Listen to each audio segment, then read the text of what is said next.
Huli ang isang laborer sa isang bypass operation na isinagawa ng PNP sa barangay Bunao, Tupi, South Cotabato. Ang detalye ng report mula kay Patrolwoman Resalie Umalay.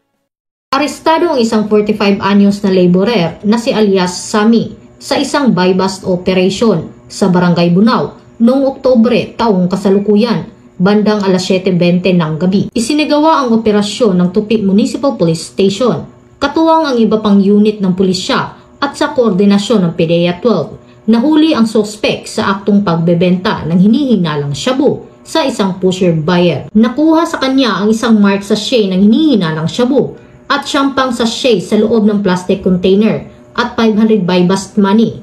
Tinatayang 2.5 gramo ang kabuuang bigat ng droga na nagkakahalaga ng humigit kumulang 17,000 pesos. Sinampahan ang suspect ng kasong paglabag sa Section 5 at 11 ng Republic Act 9165 o Comprehensive Dangerous Drugs Act of 2002. Mula dito sa General Santos City, ako ang inyong PNN correspondent, Patrolwoman Resalie Umalay, alagad ng batas, tagataguyod ng Balitang Pulis.